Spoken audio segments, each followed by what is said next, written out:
2023 한국교회 트렌드라는 책이 얼마 전에 발간이 되어졌습니다.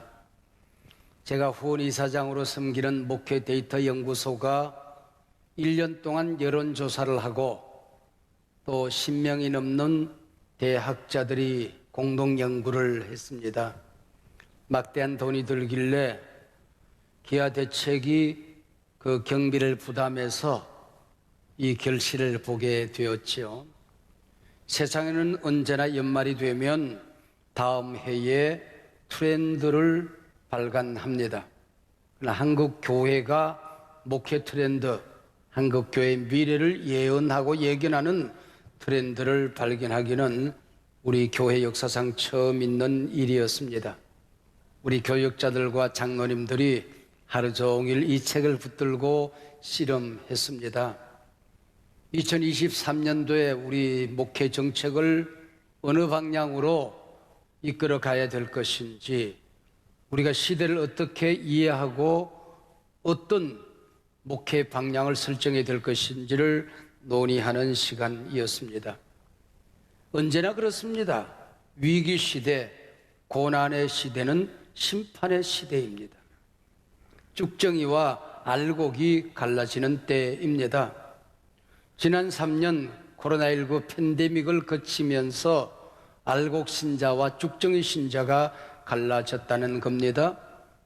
이 알곡 신자는 말씀과 신앙의 끈을 붙들고 더욱 교회에 찰싹 붙어 있는 사람들입니다.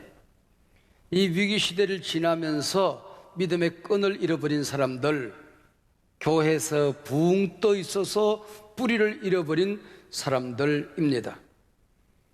이리저리 날아다닌다고 그래서 부평초 교인 혹은 플로팅 크리스찬이라고 이 책은 명명합니다.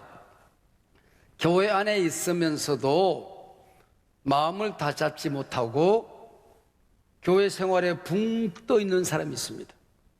여러분, 퀴즈를 하는데 우리 타작을 끝내고 나면은 우리 할머니가 나머지 그 곡식 알맹이들 뚝대기라고 그러는데 그걸 걷어가지고 이렇게 찰락찰락찰락 흔들어요.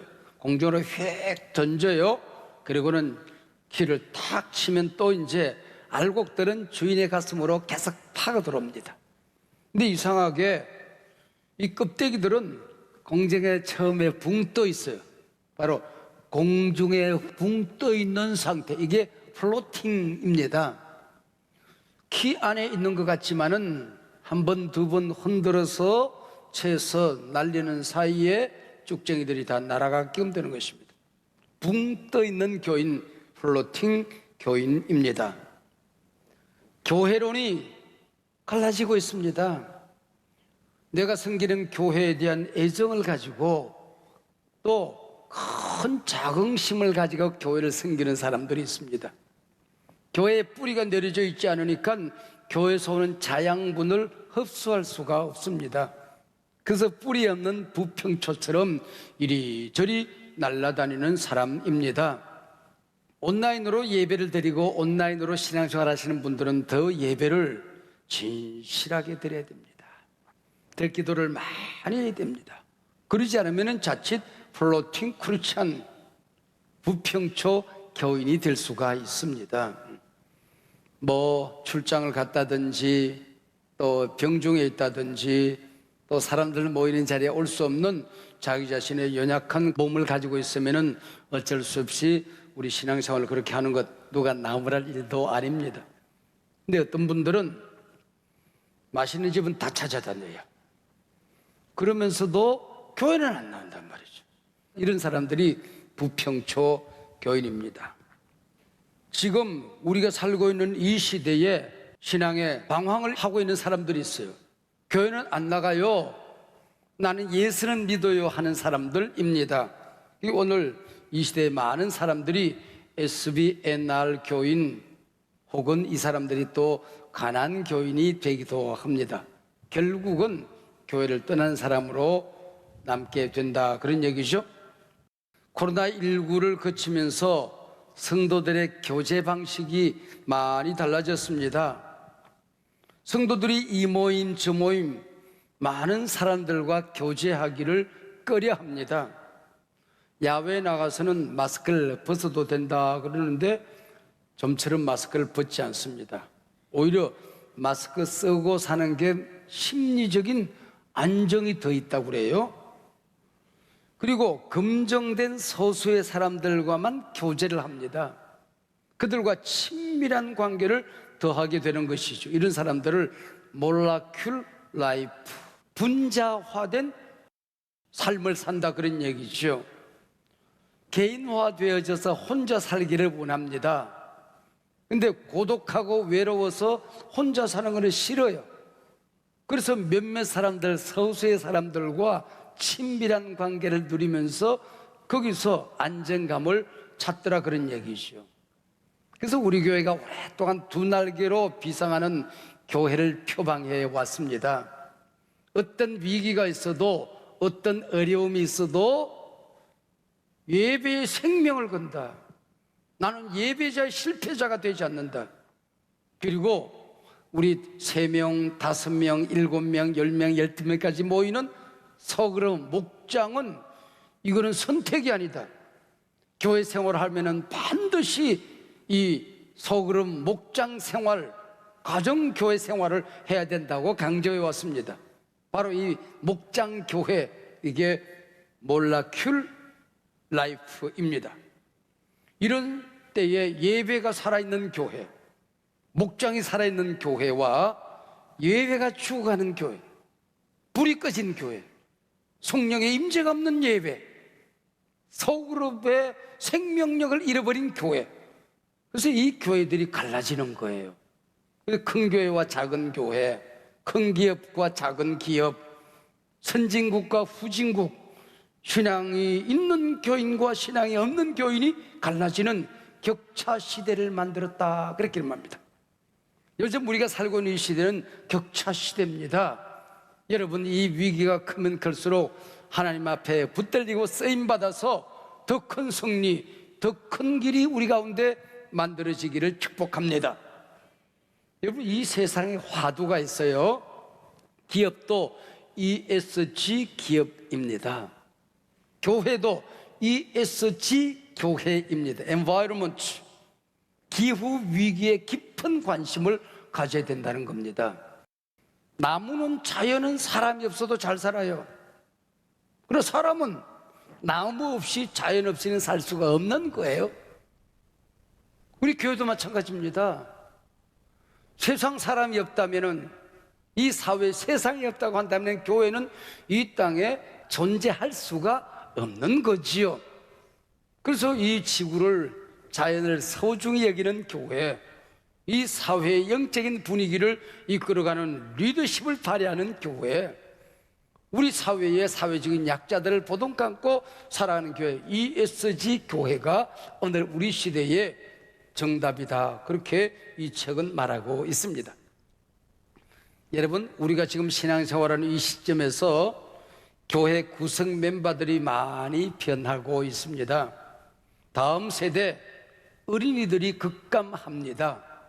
물론 자녀들이 가정에서 태어나지 않아요. 그래서 인구 감소가 지금 일어나고 있습니다. 문제는 사회에서 급감하는 이 다음 세대보다도 교회가 더 급감하고 있다는 거예요. 이 MZ세대들, 부모가 이해하겠다고 대화를 시도하면 할수록 도망가 버려요. 얘들이 페이스북에서 너는 걸 보고 페이스북이 먹고, 그리고 페이스북에 엄마 아빠가 와서 같이 놀 때쯤 되니까 얘들은 사라지고 없어요. 그래서 따라가면 도망가는 세대, MZ세대들이 떠나고 나면은 이제 곧 교회는 텅 빈 공동화 현상으로 빠져들게 될 것입니다. 위기하지만 가장 큰 위기는 다음 세대의 위기라고 부르는데, 저는 다음 세대의 부흥을 저는 예견하고 있습니다. 보세요. 이 MZ세대, 우리 청년 세대는 그들을 이해하고 그들을 배려하고 그들을 이 교회 중심에 세워놓기만 하면 어떤 세대보다도 영적인 세대들입니다. 스피리추얼 세대입니다. 두 번째는 지구가 생긴 이후에 가장 똑똑한 세대가 이 청년 세대 다음 세대입니다.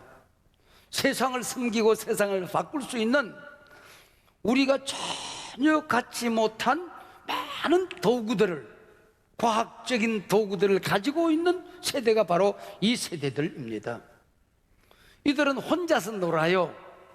혼자서 노는데 전 세계와 연결이 되어져 있습니다.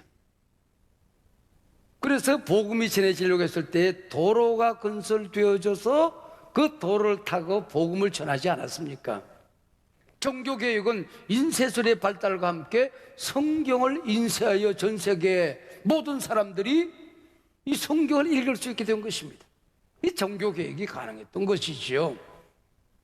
땅끝까지 복음을 전하는 지상 명령이 지금 2000년 동안 전임 이후에 이어져 왔지만은 안방에서 컴퓨터 한 대 놓고 전 세계에 복음을 타전할 수 있는 이 젊은 세대 MZ세대에 의하여 복음의 가장 흥왕된 최고의 부흥 기회를 만들어낼 수 있다고 저는 믿습니다. 얼마나 멋진 세대들입니까? 얼마나 아름다운 세대들입니까? 뿐만 아니라 지금 우리가 살고 있는 이 시대에 저출산 고령화가 가속화되어지고 있습니다. 교회 시니어들이 급속하게 늘어나고 있습니다. 여러분, 이 교회가 얼마나 시니어들이 빨리 늘어나는지 경상도 우리 교단에 있는 모든 노회들을 조사해 보니까 이 경상도 지역에 60세 이상의 어른들이 89%에 달합니다. 90%가 60세 이상이에요. 제가 고향 교회에 오래전에 갔습니다. 그 교회 청년들을 좀 격려해야 되겠다 그래서 청년들에게, 그 아이들에게 격려금을 전달했어요. 청년 회장이 나보다 머리가 더 훌뚝 까진 아이가 나와요. 내가 아는 친구에 나보다 한 2살 어려요. 그랬더니 아니 자네 영삼이 아닌가? 제가 그렇게 했더니 형님 제가 청년 회장입니다 그래요. 여러분, 이런 세상입니다. 2030 한국교회 트렌드 요약해보면 그렇습니다. 세상이 변했다. 사람들이 달라졌다. 코로나 이전의 사람들이 아니다. 예배의 위기가 왔다. 이럴 때일수록 예배의 생명을 거는 사람, 예배의 생명을 거는 교회와 예배를 소홀히 여기는 사람들로 갈라지고 있다는 것입니다. 카타콤의 예배대로 가다가 잡히면 죽습니다. 예배의 생명을 걸어야 너도 살고 나도 살고 교회가 산다는 것입니다. 소그룹 셀교회, 가정교회가 살아있어야 이 위기 시대를 견뎌낼 수 있고 위기 시대의 리더가 되어서 세상을 이끌어갈 수 있다고 하는 것입니다. 두 날개로 날아오르는 독수리를 우리가 표방해 오지 않았습니까? 한쪽 날개는 예배의 날개입니다. 다른 한쪽은 서그룹의 날개입니다. 예배의 날개가 꺾여지면 한쪽으로 날개를 아무리 허이허이 져도 앞으로 전진하지 않습니다. 예배는 잘 드리는데 목장 모임이 죽어있는 교회는 이거 혼자 가지고는 전진하지 않습니다. 창공을 서사할 수가 없는 것입니다. 그래서 우리 교회는 예배의 생명을 건다. 그리고 서그룹 목장을 살려서 우리 성도들을 천국으로 이끌어가는 두 날개로 나는 교회를, 이걸 우리가 외쳐보지 않았습니까? 이 책이 주장하는 마지막 대답이 이것입니다. 이게 정답이라고 하는 것입니다. 지금 우리가 살고 있는 이 세상이 어디로 흘러가고 있는지 이 감각 없이 정부를 경영하면요, 소경이 소경을 인도하다가 구렁이에 빠져요. 기업을 하는 사람들도 이 얼마나 많이 연구합니까? 세상이 흘러가는 방향을 모르면 헛된 길로 가다가 망하는 거예요. 교회 목사님들도 마찬가지고 교회 장로님들도 마찬가지예요. 오늘 우리 시대가 어디로 흘러가는지 이 방향을 알아야 되는 거예요. 교회가 지금 온라인과 오프라인이 함께 작동하는 우리 온라인 하이브리드 시대거든요. 그래서 식당에 오는 손님들 밥 잘 대접하고 맛있게 먹었다고 요거 싸가지고 갈 수 없습니까? 그러면 밀키트가 딱 제작돼 있어야 돼. 남편하고 같이 먹어야지. 그러면 그거 사가지고 가는 거예요. 집에 가서 가만히 생각하면 거기 먹었던 음식이 생각이나 전화 한 통 하면은 신속하게 배달되어지는 이게 온라인 시스템이 조그마한 식당 하나를 하더라도 그게 준비가 되어져야 되는 세상입니다. 우리 한국 교회 세계 기독교 역사상 가장 빨리 성장한 기록을 가지고 있습니다. 또 다른 하나 기록이 뭔지 아십니까? 가장 빨리 성장했다가 가장 빨리 무너지고 있는 교회가 한국 교회입니다. 불행한 기록 아닙니까? 이때 우리는 또 다른 기록을 하나 남기는 겁니다. 가장 빨리 성장했다가 가장 빨리 무너지고 있었지만은 가장 빨리 회복되는 교회가 한국 교회가 되어야 한다. 할렐루야. 새로운 기회, 새로운 기적을 만들어내면 되는 것입니다. 오늘 우리가 느헤미야서 본문을 읽었습니다마는 2023 한국교회 트렌드가 아니고 BC 455년 예루살렘 트렌드라는 보고서가 오늘 본문의 내용입니다. 오늘 본문의 주인공 느헤미야는 포로 3세로 끌려가서 이방 땅에서 궁계 일학 성공한 인물입니다. 세상에 어떤 위기가 와도 느헤미야 자기 자신은 잘 먹고 잘 살 수 있는 높은 위치에서 살던 사람입니다. 그날 고국에서 하나니가 보고서를 가지고 왔어요. 그 보고서 책 이름이 예루살렘 트렌드입니다. 그걸 봤더니 예루살렘 성벽이 다 무너져서 쓰레기 더미가 되었다는 겁니다. 예루살렘 성문이 다 불타서 잿더미가 되었다고 하는 것입니다. 이 소식을 듣고 느헤미야는 통곡합니다. 앉아서 수일을 울었다, 그렇게 되어 있습니다. 느헤미야에게 있어서 예루살렘 성벽 성문은 심장이었던 것이요, 심장이 무너지는 충격, 심장이 불타는 충격 앞에 목 놓아 울게 되는 것입니다. 오늘 이 시대를 바라보며, 지구촌을 바라보며, 우리 한국교회를 바라보며, 우리 정치 경제 현실을 바라보며, 세계의 이 갈등을 바라보며 여러분 기도할 때마다 하나님의 가슴앓이 눈물이 안 납니까? 여러분? 모든 것이 무너져갈 때에 어디서부터 손을 대야 할지 알 길이 없었던 거죠. 지금이야말로 복음의 회복, 예배의 회복, 하나님과의 관계가 회복되지 않고서는 다른 길이 없는 거예요. 울 수밖에 없잖아요. 그게 예배입니다. 하나님께 길을 물어야 되잖아요. 그게 예배거든요. 역사의 주인은 하나님이십니다. 할렐루야. 어떤 세상의 위기가 올지라도 길을 만드시는 분, 더 큰 길을 만드신 분, 우리 하나님이십니다. 할렐루야. 주님이 찾으시는 그 한 사람, 그 예배자, 내가 그 사람 되기를 간절히 주께 예배하네. 이 말씀에 목숨을 걸어야 한다, 그런 얘기지요. 저는 이 위기를 어떻게 극복할까 고민하다가 우리 시대보다도 더 큰 위기에 빠져있던 암울했던 때가 있었습니다. 지금부터 150년 전, 그때에 이 나라가 완전히 몰락하는 일제강점기로 빨려들던 그때에 하나님께서 찾아오시고 선교사님들이 오셔서 길을 만들었어요. 불 꺼진 이 땅에 빛이 되어 주셨어요. 희망 없는 이 백성들에게 희망이 되어 주셨어요.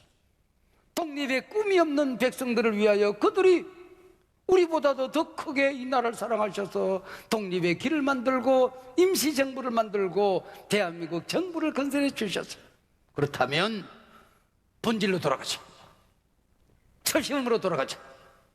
선교사님들이 어떻게 길을 만들었는지 그 발자취를 따라가 보자. 그래서 중앙일간지 종교문화 기자님들을 메시고 그렇게 10명 이상의 종교 기자들이, 문화 기자들이, 부장들이, 국장들이 따라 나선 것은 한국의 역사상 처음 있는 일입니다. 일상적으로 있는 일이 아닙니다. 그래서 그들과 함께 이 암울했던 이 땅에 선교사님들이 어떤 일을 했는지, 무슨 일들이 이 땅에 남아있는지를 돌아보았습니다. 저는 답을 찾았어요. 그분들의 열정을 회복하는 일입니다. 이 나라를 사랑하는 애국심을 회복하는 일입니다. 복음의 능력을 회복하는 일입니다. 목숨을 아까워하지 않고 나라를 살리기 위하여 초기같이 집어 던지는, 살기 위해서 온 사람들이 아니고 죽기 위해서 온 사람만 같았습니다.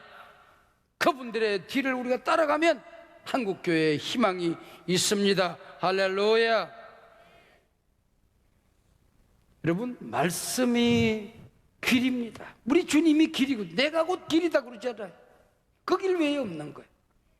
우리나라에 여러분 어떤 역사가 있었는지 제가 여러분들에게 유튜브를 통해서 다 공개를 하고 있습니다만은, 선교사님들이 이 땅에 들어오기 전에 일본에서, 중국에서 성경이 먼저 번역된 나라가 이 나라예요. 이게 하나님의 역사가 무엇이겠습니까? 그리고 성경을 가지고 들어와서 사람들이 성경팔로 다나요. 성경팔로 다닌 사람들을 권서라 그래요. 권서인들. 공짜로 준 게 아니에요. 예수가 뭔지, 종교가 뭔지 모르는 사람들에게 성경책을 돈 받고 팔아요. 보리쌀 2대박 주면 한 권 주고, 감자 1대박 2대박 주면 책을 주었어요. 그래서 중국에서 성경책을 번역하고, 이건 누가 가지고 들어갈래? 그랬더니 서상윤이라는 권서가 제가 가겠습니다. 목숨을 내어 던진 것입니다. 그래서 이걸 와서 성경책을 팔러 다니다가 일본에서 번역된 성경책을 가지고 왔던 언더우드를 딱 만난 거예요. 그게 우리 한국교회, 장로교회 최초 교회, 세문안 교회가 된 것입니다. 이게 기적이 아니고 무엇입니까? 방방곡곡 마을 팔도를 돌아다니니까 발 뒤꿈치가 낙타 발이 된 거예요. 신발이 필요가 없습니다. 가시가 그 발 뒤꿈치를 찌르지를 않아요. 뭐 아스팔트 길이 있었습니까? 돌짝 밟았다니까. 그래서 어느 날 하도 배가 고파서 길거리에 밤톨이 떨어져 있어요. 밤톨 어떻게 합니까? 돌멩이로 깨든지 꼬챙이로 찔러서 껍질을 벗기지 않습니까? 뭐 발 뒤꿈치가 튼튼하니까 발 뒤꿈치를 썩 뭉개서 알밤을 깹니다. 여러분, 이게 권서인들이었어요. 여러분, 언더우드 그분이, 그 가문이 복음만 전하고 간 게 아니에요. 해방을 이끌어 주었습니다. 고종을 지켰습니다. 그리고 임시정부 과정에서 그 자녀들이 역사를 했습니다. 심지어는 민주화 과정 속에서, 현대화 건설 과정 속에서 그 가문이 헌신을 했습니다. 4대가 죽어서 양화진에 묻혀 있어요. 광주 민주화 운동이 세계에 알려지도록 하고 군인들의 총을 거두게 한 사람이 언더우드 5세입니다. 여러분, 이런 역할을 하고 5대, 6대에 내려서 언더우드가 그 역할을 하는 거예요. 광주에 가면 유진벨 1대, 2대, 3대, 4대가 똑같은 일을 하고 묻혀 있습니다. 정킨 얘기를 지난주에 했죠. 그뿐이 아니고 대구에 가면 아담스 가문이 이런 일들을 했던 것입니다. 여러분, 복음을 전하고 죽을 사람인 양 오늘 복음을 전하고 뛰어다녔던 그들의 열정이 되살아나면 여러분, 길은 보이기 시작할 것입니다. 모든 성벽은 무너지고 성문은 불타서 폐허가 되었을 때에 느헤미야는 양문을 먼저 수축했습니다. 세상적인 눈으로 보면 어리석기 짝이 없지요. 그러나 느헤미야는 길을 만들어야 된다면 하나님께 나아가는 길을 만들어야 된다. 할렐루야. 우리가 하나님께 예배하는 길을 만들지 않고서는 그 어떤 일도 의미가 없다. 쓰레기를 치워야 된다고 한다면 우리 가슴 속에 있는 더러운 쓰레기를 먼저 치우는 게 우선이다. 우물을 파야 된다면 성령의 생수의 강을 파는 게 우선이다. 우리 속에 성령이 생수로 솟구쳐야 이 모든 일이 가능한 것이다. 국방력을 튼튼해야 된다고 한다면 내 믿음 무너진 것, 이거부터 먼저 세워야 된다. 여러분, 지금은 믿음을 세워야 할 때입니다. 하나님께 나아가는 길을 만들어야 됩니다. 꺼진 불에 불을 지펴야 되는 것입니다. 믿음의 방패를 든든히 세워야 되는 것입니다. 어떻게 세웁니까? 눈치 보지 마라. 누가 네 앞에 담장을 세워줄 것이라고 믿지 말아라. 네가 일어서야 된다. 너희 집 앞에 성벽은 네가 세워라. 너만 일어서면 세상은 달라진다. 3장에 보면은 넥스트 힘, 그 다음은 이 집안 앞에 이 집안이 세우고, 이 마을 앞에 성벽은 이 마을이 세우고, 이 지파의 성벽은 이 지파가 세웠습니다. 넥스트 힘, 넥스트 힘 29번씩이나 3장에 반복적으로 등장합니다. 기억하세요. 세상이 아무리 어려워도 위기 앞에서 포기하고 주저앉아 있는 사람에게 역사의 쟁기를 맡기지 않습니다. 이때 제가 가겠습니다. 제가 맡겠습니다. 제가 백성들을 격려하겠습니다 하고 일어선 사람이 느헤미야였던 것이죠. 조선 땅에 성령의 생수가, 성령의 임재가 임하는 길 외에 다른 길이 없을 때에 선교사님들은 지금 미국에서 어떤 성령 운동이 일어나는지, 영국과 웨일즈에서 어떤 성령의 운동이 일어나는지를 한국 땅에 전했습니다. 그리고는 마지막 날 밤에 조선에서는 누가 성령을 받겠느냐? 그때 길선주 장로님이 저유 하고 일어섰습니다. 그리고 길선주 장로님을 위하여 선교사들이 기도하는 동안에 저도요 하고 일어서기 시작했습니다. 이게 평양 대부흥 운동입니다. 누가 이 성경책을 조선 땅에 절하겠느냐? 제가요 하고 서상윤이 일어난 것입니다. 여러분, 느헤미야는 예루살렘에 도착해서 무엇이 얼마만큼 무너졌는지, 도착한 시간이 저녁 시간입니다. 말을 타고 더거덕 하는데 말이 힝하고 앞으로 못 가요. 저녁 기도미 앞을 가로막고 있었으니까. 어쩌다가 이 지경이 되었을까? 어쩌다가 이 지경이 되었을까? 우리가 건설하자, 그리고는 다시는 무너지지 말자. 이게 느헤미야입니다. 여러분, 오늘 우리 한소망교회 성도님들이 나를 보내주셔서 느헤미야로 일어서기를 축복합니다. 이 시대를 건설하고 무너진 한국교회 희망의 탑을 세우는 느헤미야들이 되기를 원합니다. 원수들이 쳐들어옵니다. 그리고 안에서는 또 느헤미야에게 태클을 걸고, 그리고 물고 늘어지는 인간들이 있어요. 너무 힘드니까 하나님, 내 손에 힘을 주셔야 되겠어요. 내가 이게 벽돌한 들 힘이 없어요. 여러분, 어떤 위기가 와도 믿음의 사람들은 위기를 무서워하지 않습니다.